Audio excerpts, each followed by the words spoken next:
Je suis Josh. Dans cet épisode de The Infographics Show, nous dévoilons les théories du complot sur les dossiers Epstein qui se sont révélés vrais. Son île évoquait la cachette d'un méchant de film.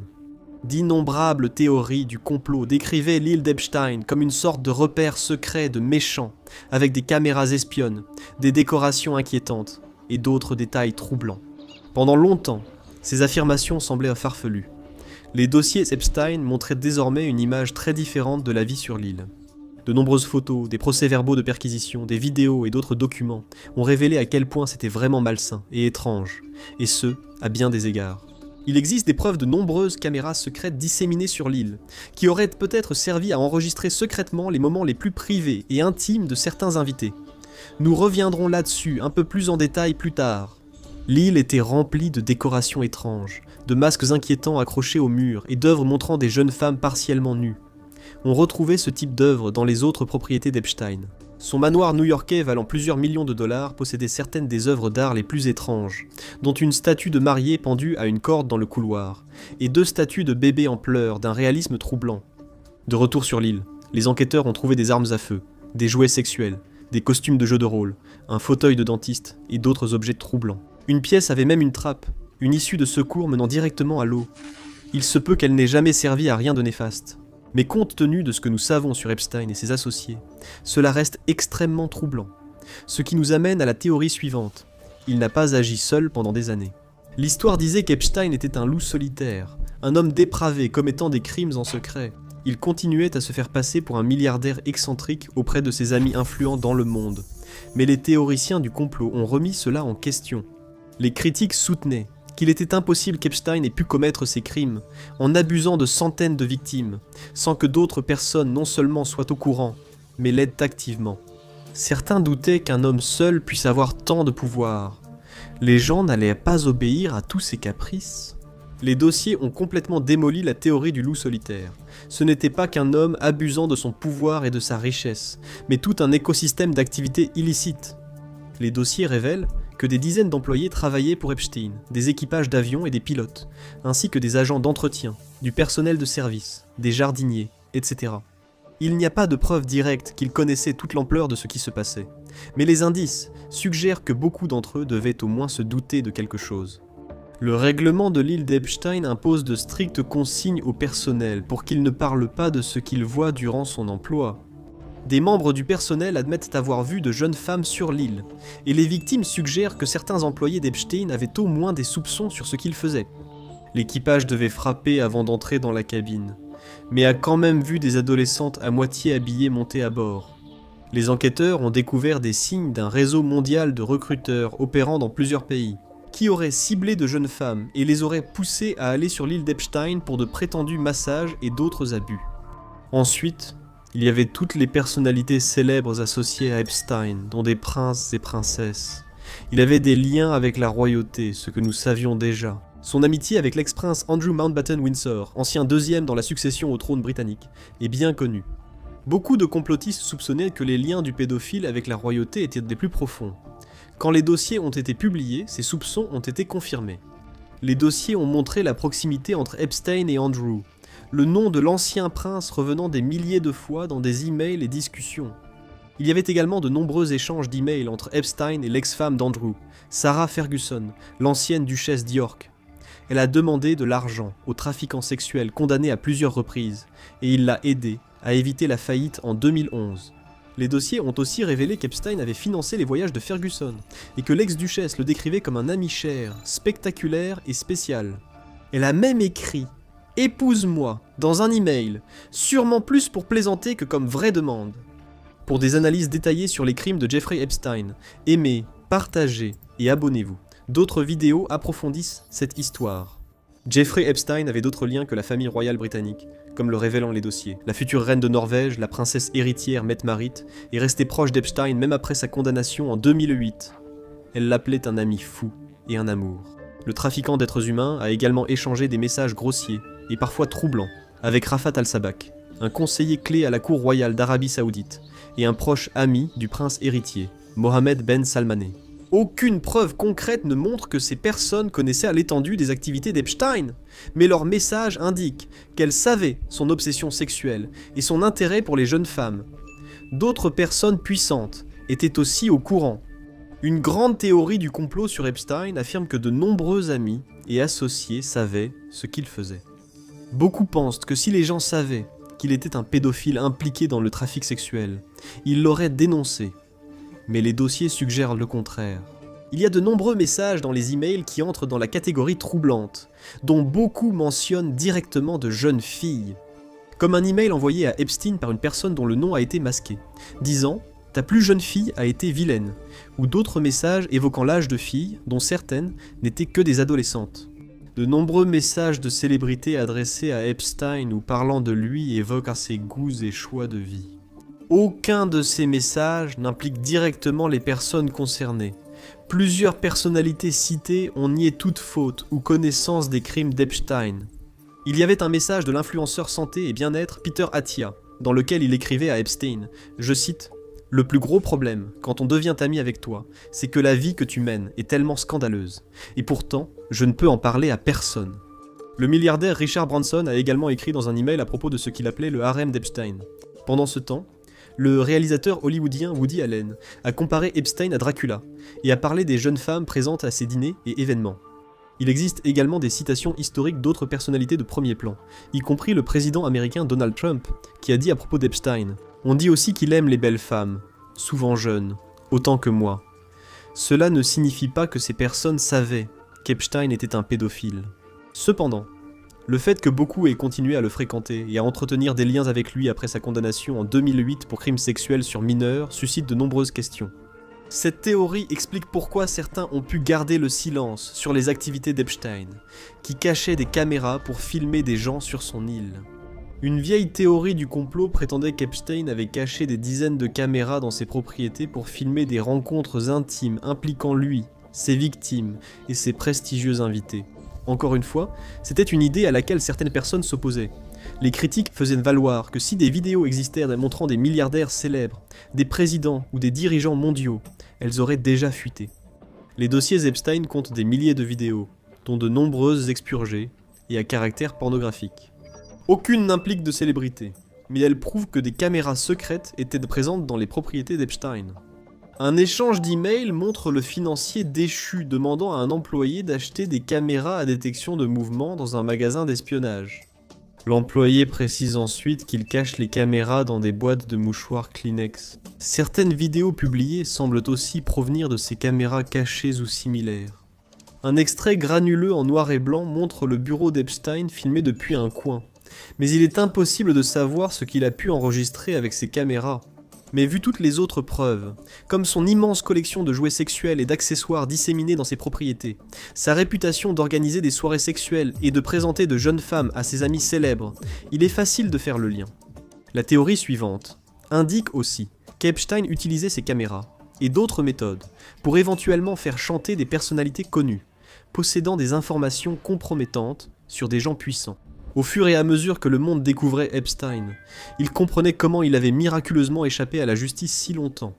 Même lorsqu'il a été arrêté et condamné pour des crimes sexuels en 2008, il a semblé recevoir une peine étonnamment légère, ne passant en tout que 13 mois derrière les barreaux. Et cela, bien que les enquêteurs aient identifié des dizaines de jeunes femmes qui l'auraient prétendument abusé. Beaucoup pensaient que c'était simplement parce qu'Epstein était très riche, puissant, entouré de relations influentes, et pouvait se payer les meilleurs avocats. Certains théoriciens du complot, cependant, soutenaient que l'explication était qu'Epstein possédait des dossiers compromettants, ou du compromat, le genre d'informations compromettantes utilisées pour faire chanter des personnes importantes comme des politiciens. Les dossiers Epstein ne prouvent aucun chantage précis, mais indiquent qu'il recueillait des informations, cherchait à obtenir plus de matériel compromettant, et agissait comme quelqu'un qui avait de l'influence sur d'autres personnalités. Dans une célèbre interview accordée au New York Times, par exemple, Epstein affirme avoir des dossiers compromettants sur des personnes puissantes. Il semblait également connaître les habitudes secrètes de milliardaires, d'entrepreneurs et d'autres personnalités célèbres. Il existe des preuves que des agents des forces de l'ordre ont récupéré des quantités de CD et de supports de stockage, comme des disques durs, dont beaucoup étaient étiquetés avec des noms ou des identifiants. Le contenu de ces objets est resté secret. Des journalistes d'investigation ont aussi présenté Epstein comme utilisant ses relations pour obtenir des informations. Bien qu'aucune preuve claire n'indique qu'il ait utilisé des informations pour contraindre ou menacer, il est facile de l'imaginer agir ainsi. Et comme le montre la théorie suivante, le cercle d'Epstein s'étendait très loin dans de nombreux domaines. Il avait des relations à Hollywood. De nombreuses théories du complot tournent autour d'Hollywood sous une forme ou une autre. Il a été suggéré que des acteurs célèbres et des réalisateurs oscarisés formeraient une cabale secrète comme les Illuminati, ou participeraient régulièrement à des activités illicites. Eh bien, les dossiers Epstein ne confirment rien de tout cela en particulier, mais ils prouvent bel et bien la théorie de longue date selon laquelle Epstein avait des liens avec Hollywood et connaissait certains des plus grands noms de l'industrie. Le principal était le célèbre réalisateur, acteur, scénariste et humoriste Woody Allen, lui aussi accusé d'abus sexuels, comme Epstein. Allen et sa femme, Sooni Prevan, étaient voisins d'Epstein à New York et dînaient souvent ensemble. Il y a également de nombreux échanges d'emails entre le couple et Epstein dans les dossiers, y compris un échange particulièrement troublant qui parle de manger des cœurs et des os. Epstein avait également une amitié étroite avec la publiciste de cinéma Peggy Siegel, le producteur vétéran Barry Josephson, le magnate des médias Kazi Wasserman, l'acteur Chris Tucker et le réalisateur Brett Ratner, entre autres. Aucune preuve n'indique que ces personnes connaissaient les activités d'Epstein, ou étaient impliquées dans un acte répréhensible. Le nombre de personnalités célèbres qui le connaissaient, l'ont rencontré ou étaient ses amis montre l'étendue de son influence, qui touchait aussi la politique. Des dirigeants mondiaux ont voyagé dans son avion. De nombreuses théories du complot concernent le cercle de relations d'Epstein, incluant le président des États-Unis, des entrepreneurs milliardaires, des scientifiques reconnus et d'autres célébrités. Les dossiers Epstein incluaient des registres détaillés de vols pour ses avions privés, notamment le tristement célèbre Lolita Express. Ces registres révèlent précisément qui a voyagé avec Epstein, à quelle date et combien de fois ils ont visité son île, et d'autres lieux dans le monde. En septembre 2002, les registres montrent que l'ancien président américain Bill Clinton se trouvait à bord, accompagné des stars hollywoodiennes Chris Tucker et Kevin Spacey. Les registres montrent que Clinton était l'un des passagers les plus fréquents des vols d'Epstein, voyageant à bord de son jet à 27 reprises vers plus d'une douzaine de destinations différentes. Mark Epstein, le frère d'Epstein, a aussi affirmé que Donald Trump avait voyagé au moins une fois à bord du Lolita Express. Un email contenu dans les dossiers mentionne que Trump était inscrit comme passager sur au moins 8 vols entre 1993 et 1996, voyageant parfois avec sa fille Tiffany et son fils Eric. Parmi les autres passagers notables figurait l'ancien secrétaire au Trésor des États-Unis, Larry Summers, l'homme d'affaires Ron Burkle, le top modèle Naomi Campbell et l'avocat Alan Dershowitz. Et qui dit ami très en vue dit aussi secret de haut niveau. Il utilisait ses relations influentes pour obtenir des informations top secrètes. Epstein aurait constitué un large réseau d'amis influents pour obtenir d'eux des informations sensibles ou top secrètes. Ils pouvaient exploiter leur position privilégiée pour s'enrichir, et il y a désormais des preuves à l'appui.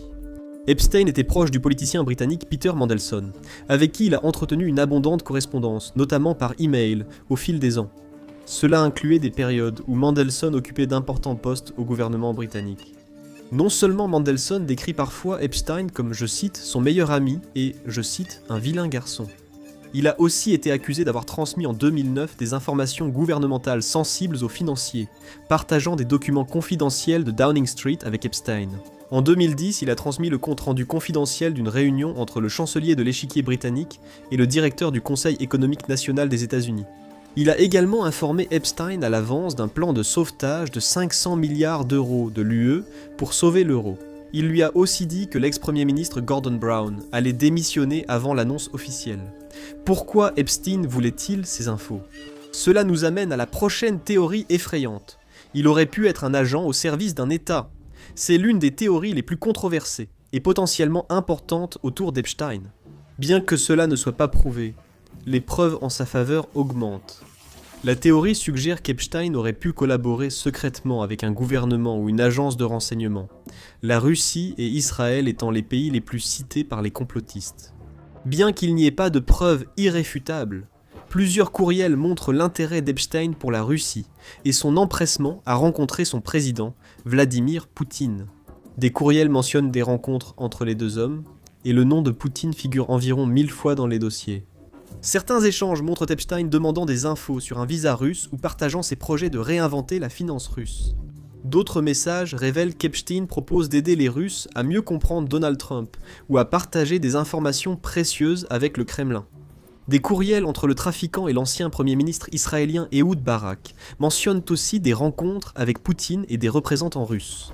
Cette théorie gagne aussi en crédibilité quand on prend en compte le fait que le père de la plus proche associée d'Epstein, Ghislaine Maxwell, était Robert Maxwell, un homme accusé d'avoir été un agent du KGB soviétique et du Mossad israélien. Ensuite, examinons certaines des théories effrayantes concernant la mort d'Epstein. La prison a falsifié des dossiers la nuit où il est mort.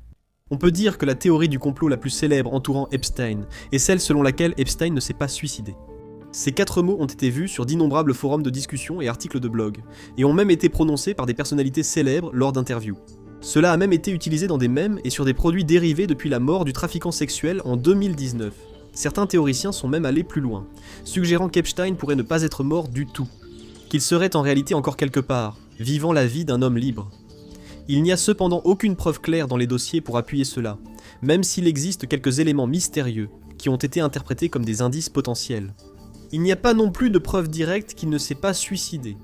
Une chose qui a cependant été confirmée, c'est que la prison où il est mort, le Metropolitan Correctional Center à New York, a falsifié les registres concernant la nuit de sa mort. Il y avait 2 gardiens de service cette nuit-là qui étaient chargés de surveiller Epstein, Tova Noel et Michael Thomas. Ils ont enfreint le règlement cette nuit-là, négligeant de surveiller Epstein et s'endormant à leur bureau. Dans une tentative de dissimuler leurs erreurs, les 2 gardiens ont signé de fausses attestations et créé de fausses entrées dans le registre pour faire croire qu'ils avaient effectué leur ronde. Cela ne signifie pas que, ou la prison était impliquée dans un complot secret pour assassiner Epstein ou le laisser s'évader. Mais cela semble tout de même suspect, et la prochaine conspiration avérée est encore plus préoccupante. Sa mort était très suspecte. Immédiatement après l'annonce de la mort d'Epstein, Internet a été inondé de théories sur ce qui s'était réellement passé. De nombreuses théories du complot affirmaient que la mort d'Epstein était très douteuse. Les détracteurs, en revanche, soutenaient qu'il n'y avait rien d'inhabituel à ce qu'un trafiquant sexuel, confronté à la perspective de passer sa vie en prison, sombre dans la dépression et mette fin à ses jours. Cela ne signifie pas qu'il existe une preuve définitive sur la mort d'Epstein. Plusieurs coïncidences étranges et circonstances suspectes se sont produites dans les jours et les heures qui ont précédé sa mort. Le problème était que les 2 gardiens n'ont pas vérifié sa cellule, ce qui a retardé la découverte de son corps de plusieurs heures. Il y avait aussi le fait que 2 caméras de surveillance situées devant sa cellule sont tombées en panne la nuit de sa mort, ce qui signifie qu'il y avait très peu d'images pour les enquêteurs. Epstein avait récemment été placé sous surveillance constante après une précédente tentative de suicide. Après la fin de cette surveillance, la prison a exigé qu'il ait toujours un codétenu pour alerter les gardiens en cas de danger. Cependant, la nuit de sa mort, Epstein était seul dans sa cellule. La prison a aussi retiré le corps d'Epstein de sa cellule sans photo préalable, et les rapports officiels sur sa mort présentaient des incohérences. Cette nouvelle théorie ne fera pas oublier celle disant qu'Epstein ne s'est pas suicidé, surtout qu'il allait révéler des noms peu avant sa mort. Les complotistes analysent depuis des années le moment de la mort d'Epstein. Beaucoup spéculent qu'il devait être sur le point de révéler des personnes importantes et influentes qui ont participé à ses activités illégales. Ils ont également soutenu qu'il avait donc dû être tué afin de le réduire au silence. Longtemps jugée improbable, cette théorie a finalement été appuyée par des preuves solides, issues des dossiers Epstein. Quelques jours avant la mort d'Epstein, des agents du FBI et du district sud de New York ont rencontré son avocat. Ils ont évoqué la possibilité qu'Epstein coopère avec les autorités. Ils n'ont pas précisé ce que la coopération impliquerait, ni quelles preuves ou informations Epstein fournirait. Mais le fait qu'il semblait prêt à parler suffit à remettre en question le moment et la nature de sa mort. Il n'existe aucune preuve concrète qu'il a été tué, mais cela renforce les circonstances suspectes qui l'entourent. La théorie porte sur l'une des personnes les plus proches d'Epstein avant sa mort. Il aurait eu une petite amie secrète. Epstein aurait abusé de centaines de victimes sur plusieurs années, certains estimant qu'il n'aurait pas eu le temps d'entretenir de vraies relations vu la nature de ses crimes.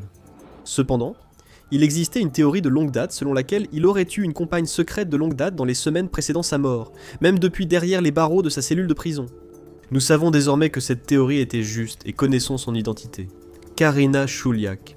Elle a rencontré Epstein à 20 ans et lui était restée fidèle jusqu'à la fin.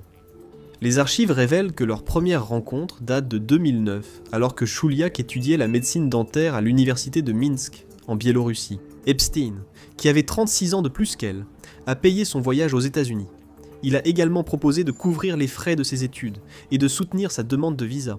Elle est devenue essentielle dans sa vie, et il a tenu parole en l'aidant à entrer à la faculté de médecine dentaire de Columbia via un don de $100 000 au doyen. Il a sollicité ses contacts pour obtenir un permis de séjour et a organisé son mariage avec une connaissance afin de rester aux États-Unis après l'expiration de son permis. Chouliak était clairement sous le charme d'Epstein. Dans divers courriels, elle exprime abondamment son amour pour lui et le qualifie d'homme le plus pur parmi tous les hommes. Elle devait aussi hériter d'une grande fortune à sa mort. Epstein lui a légué 100 millions de dollars ses propriétés, une collection de diamants et une bague de 32 carats dans son testament.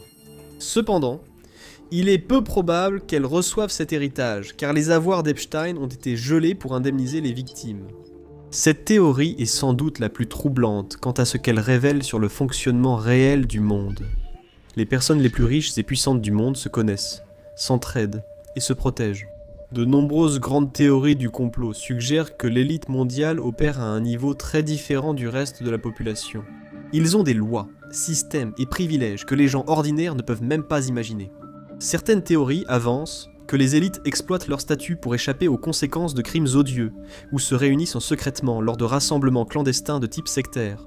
Certaines conspirations sinistres vont plus loin, évoquant sacrifices humains, cannibalisme et autres actes inhumains ou inimaginables. Aucune preuve de cela n'apparaît dans les dossiers. Il existe des preuves que les personnes les plus puissantes de la société se connaissent souvent, s'entraident et se protègent, malgré leurs différences d'origine, de carrière ou de politique. Nous avons déjà cité de nombreuses personnalités influentes qu'Epstein connaissait et qui ont sans doute interagi lors de ses soirées, voyages ou dîners. Ils viennent de milieux variés comme la politique, les médias, le divertissement, la science et les arts, mais beaucoup de ces cercles semblent se recouper. De nombreux dossiers montrent des personnes sollicitant Epstein pour de l'argent, pour sauver leurs entreprises, financer des recherches, les soutenir juridiquement ou aider leurs enfants à entrer à l'université. Tout cela dresse le tableau d'un monde où les personnes puissantes peuvent faire tout ce qu'elles veulent, se couvrant mutuellement en temps de crise et finançant les passe-temps et projets des uns et des autres. Il voulait créer sa propre usine à bébés. Encore une fois, cette théorie ressemble plus à quelque chose qu'un méchant de film ferait, plutôt qu'à quelque chose qui arriverait dans le monde réel. De nombreuses preuves indiquent que Jeffrey Epstein aurait envisagé de créer une installation de fabrication de bébés dans son ranch du Nouveau-Mexique. Les dossiers montrent qu'il était obsédé par la génétique. Il semblait croire que l'ADN était la clé pour déterminer le succès futur de quelqu'un. Parfois, il tenait des propos racistes, affirmant que les personnes noires étaient moins intelligentes à cause de leur génétique. Il a discuté avec des scientifiques de renom de projets pour modifier les gènes afin de créer des bébés sur mesure, augmenter l'intelligence ou la libido des femmes. Mais ce n'est pas la partie la plus inquiétante. Lors de discussions avec des scientifiques et universitaires, Epstein a admis vouloir féconder des femmes dans son ranch, visant jusqu'à 20 grossesses simultanées. Cela faisait partie de son désir profondément ancré de répandre ce qu'il considérait comme ses gènes supérieurs autant que possible. Bien qu'il n'existe aucune preuve que le projet de ranch à bébés ait jamais abouti, la théorie suivante suggère qu'Epstein aurait pu avoir au moins un enfant dont le reste du monde n'était pas au courant. Epstein avait un enfant secret. Face au grand nombre de femmes qu'Epstein aurait agressées sexuellement, des rumeurs et théories du complot selon lesquelles il aurait eu des enfants cachés circulent depuis longtemps, mais ont souvent été écartés. Mais les dossiers Epstein nous donnent au moins quelques indices clairs qu'Epstein aurait pu avoir au moins un enfant. Parmi les éléments troublants des dossiers, il semble y avoir le journal intime d'une jeune femme, avec de nombreuses entrées codées, des photos, des coupures de journaux et d'autres documents. À côté du texte, des éléments que les enquêteurs et les limiers du web ont passé beaucoup de temps à décoder. Ils ont trouvé plusieurs passages où la jeune fille parle d'être enceinte, prétendument de l'enfant d'Epstein, et d'avoir accouché avec Ghislaine Maxwell dans la pièce. Peu après, le nouveau-né aurait été emmené et jamais revu. Elle a aussi ajouté une échographie dans son journal, ainsi que des mentions où Epstein la qualifie d'incubateur humain. Des emails suggéraient qu'Epstein et Ghislaine Maxwell avaient tenté une procédure de fertilité, ainsi qu'un message de Sarah Ferguson, l'ancienne duchesse d'York, félicitant Epstein pour la naissance de son petit garçon. Aucun détail supplémentaire sur l'identité de ces enfants secrets, leur sort ou leur localisation actuelle, mais les indices sont évidents. Ils cultivaient des plantes capables de modifier l'esprit des gens. C'est, sans aucun doute, l'une des conspirations les plus étranges concernant Epstein, qui s'est avérée, au moins partiellement vraie. Dans un email de mars 2014, Epstein demande à Anne Rodriguez des infos sur des plantes trompettes dans une pépinière. Cela peut ne pas sembler particulièrement inquiétant ou suspect, mais pour un expert en botanique, le terme plante trompette devrait déclencher une alerte. Pourquoi ? Il s'agit probablement des plantes nommées trompettes des anges ou souffle du diable. Ces plantes produisent l'un des composés chimiques les plus effrayants au monde, la scopolamine. Epstein savait très bien ce que cette drogue pouvait faire, car un autre email prouve qu'il a reçu un article du Daily Mail à ce sujet. L'article Scopolamine, une drogue puissante des forêts colombiennes qui supprime le libre arbitre, détaille ses effets. Il précise qu'elle peut provoquer hallucinations, perte de mémoire et faire perdre le libre arbitre. Ils agissent comme des enfants ou des zombies et se laissent facilement influencer à faire des choses qu'ils ne feraient pas normalement. Dans les cas extrêmes, une exposition prolongée peut entraîner la mort. Peu de références explicites à la scopolamine ou aux plantes trompettes apparaissent dans les dossiers Epstein, mais de nombreuses victimes affirment avoir été droguées avant d'être abusées. Certaines disent avoir vu des choses étranges après avoir été droguées, peut-être des hallucinations dues à la scopolamine. Plus de dossiers sont publiés, plus le monde d'Epstein devient inquiétant. Mais qui était-il réellement ? Découvrez la véritable histoire terrifiante de Jeffrey Epstein, ou cliquez plutôt sur cette vidéo.